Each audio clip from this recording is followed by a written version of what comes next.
Hi everyone, welcome back to my channel. So today I want to share tips, techniques I've always been using to kind of centering myself and not get impacted too much about the external environment. We have lots of things happening around us, like the news around the world, or you heard gossip of your friends, family members, or things happens at your workplace, school. So a lot of things could impact your moods, like shattering your belief system, kind of shake the whole concept of yourself. So usually when those things happens, especially when the things happens that is directly impacting your own believing system, like the concept of you, or something really embarrassed happened at school, and then you found, oh my god, what I gonna do now, how I gonna face tomorrow, like how I'm going to talk to all my friends and family. So you've got all these doubts or worries in your mind just because a thing happened around you. Stimulation happened in your external environment, and as you can see, a small thing could have a huge impact on you. Some people could be really upset, or they could be thinking about this for days and it will always lingering on their mind, or even something that happens during their childhood when they were a teenager is still kind of impacting them, lingering on their mind.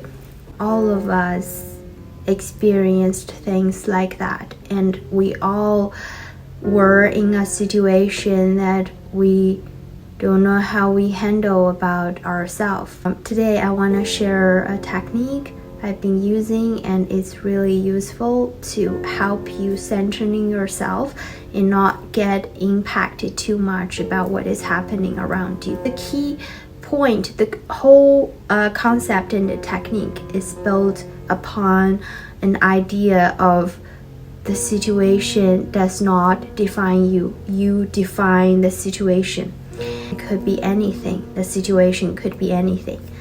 But you have to know that the situation does not define you of who you are. The workplace, you work there, but it doesn't define you as a person. The school, you study there, but it doesn't define you as a person. You made a very embarrassed movement today in public. It doesn't define you as a person. What defines you? You define yourself. You define the situation. You categorize the situation, and you define that. You are the master of the situation of your life.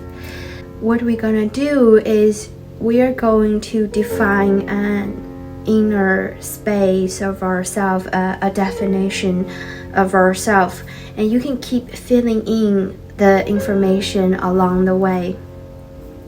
For example, you could define your inner space as what you prioritize your life, like what you think is most important to you.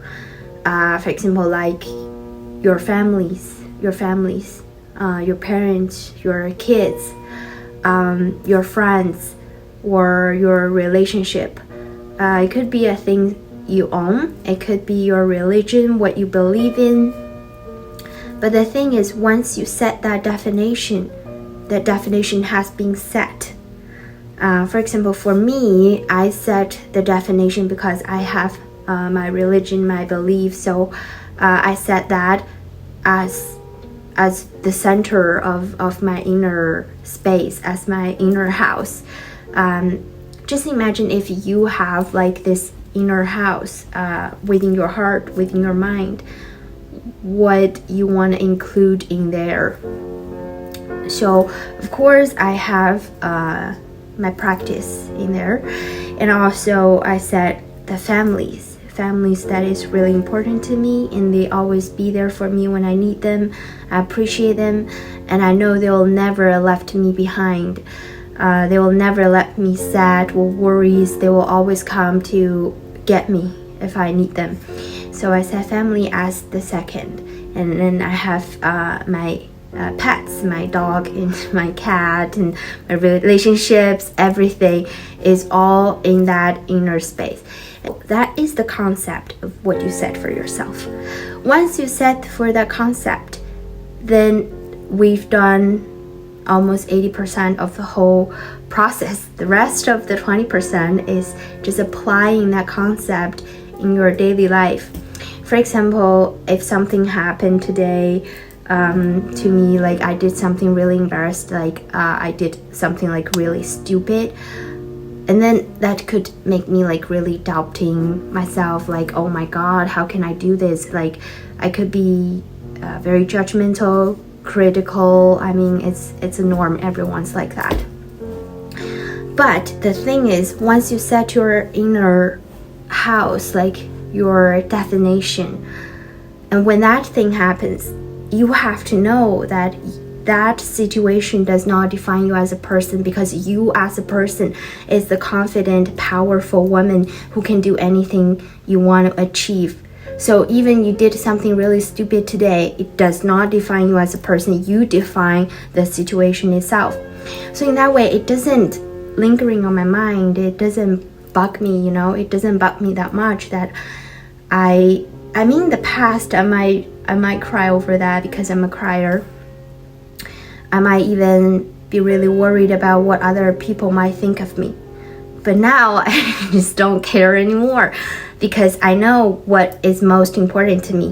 What most of my practice, my family, love, friendship, my pets, and they're there for me. They're solid.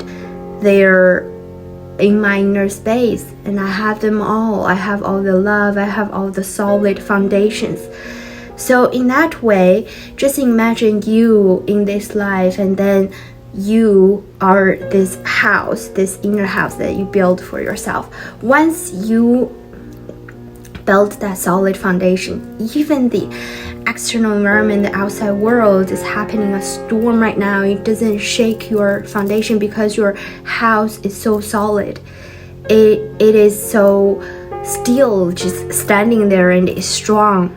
So that is how you grow your inner strength and your mental resilience, is by almost like building a faith, and then you keep adding power to your faith. So no matter what happens, your faith don't shake, don't shatter, and then your world don't shatter. You just be there in existence. With that being said, if you agree with this method, you could try in your daily life, and I promise you it is very useful. It is really going to help you, like literally change your life, change how you see yourself and how other people see you. Because I know, because I used to be like that. I used to be so worried about what other people might think of me, feel about me, and I'm a very shy person. I was very introvert. So people sometimes don't even need to give me any criticism, and I will be very judgmental and critical towards myself if something happens that is outside of my expectation, and I could really be shattered, like my faith and everything. I would worry about it for days, and I might even like cry about it. And one thing I know is I'm not the only one who feel like that. I know a lot of intelligent person, smart person, where they sometimes could be really, really critical towards themselves. I mean, it could be an advantage because it's make them become like who they are today, like achieve what they are achieving right now, make them do better, work better, and always pursuing the perfect version. But on the other level, they're always under a very big mental stress, because they always worried that they have not done enough, they have not be good enough, and so that thought is kind of influencing them almost on a negative level. because without that thought, they could feel so much happier of their achievement, of what they've accomplished. But with that thoughts lingering on their mind, they always almost like create a doubts within their hearts that, am I doing everything I could? Am I doing enough? Am I good enough? Is this all I could do? Should I do more? Is there another way? So they kind of like having all these questions and doubts in their mind, and on the other side, it kind of stopping them from what they could achieve tomorrow in the future. Because once a person is always lingering on the thoughts about what has happened in the past, they cannot focus on the present, and they cannot put their energy on the present, so they cannot put the full strength towards the future to build a really successful or wonderful future. If you want to kind of break free from the cage or the jail you built for yourself from your own mind, this is the technique you can use. Build your inner house, build your inner space, and to list what is important for you. So when things happen, no matter what happens, your inner house is solid, your foundation is solid. So it doesn't impact you, it doesn't shake you, it doesn't leave you wander in a wasteland because you have a house, if you know what I mean. Importance of having that concept within your mind, within your heart, like builds your inner house. It's almost like you've got a compass when you are sailing in the ocean. Just imagine if our life is like ocean, it's like a sea, and we are all captains. We have our own boat sailing in the ocean. With that concept, you have a compass. So even there's a storm happening in the sea right now, it doesn't impact your direction, it doesn't impact your decision, because you know you're heading to the right way, you're heading to the right direction. I personally found it's very useful, and it's also very powerful, because that makes you resilient, it makes you strong, it makes you independent, mentally, physically independent. Because when things happen, other people who doesn't have this inner space, inner house, they will shatter because they don't have a center. So when things happen, it's almost like a distraction. All their energy pull from here to there, to that thing that is happening right now. And if it's a bad thing, that could really ruin their day. Let me just give an example, like a metaphor.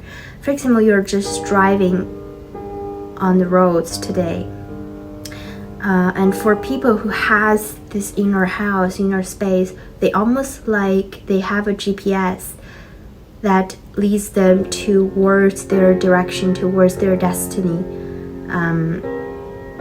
So even when they're driving on the roads, they saw a car accident happened, like really, really bad, like people might die or injured, it's really bad.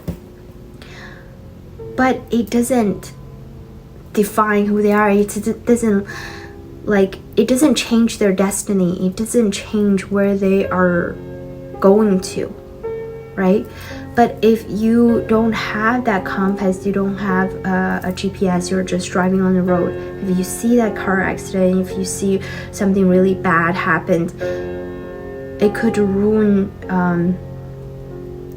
your day. Like all your day will just be thinking about that, and you might not know where you're gonna go next.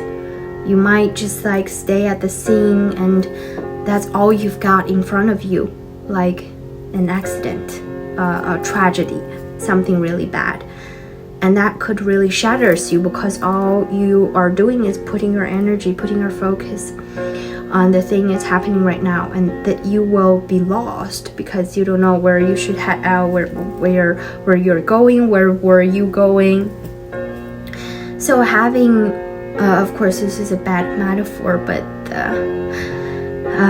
it's an example of how I'm kind of describing this, because what happens nowadays, it could be equivalent to that car accident in your life. For example, if you did something really, really bad, or you had a breakup today, you broke up with someone, like a relationship you had for 6 years, and you could totally felt like your world is done, like, oh my god, what am I gonna do next? I felt so lost. But if you have that inner house, if you have that inner space, you know this is not your destiny, that something better is coming towards you, something better is coming to your life, more opportunities, better things, wonderful things are coming towards you. So you have that faith within you. That is why when things happens, even you had a bad breakup, or you lost someone, or you got fired, it doesn't shatter your faith, because you know this is not where you end today. You are going towards somewhere better, something better, someone better is coming towards you. So that is the big difference of having this inner house, inner space. So that is all I want to share today. I hope that's helpful to you. If you like my video, make sure you subscribe and hit that bell button so you don't miss any of the future uploads. You can also share your experience in the comment below. Make sure you hit that like button, and I'll see you in the next video. Bye.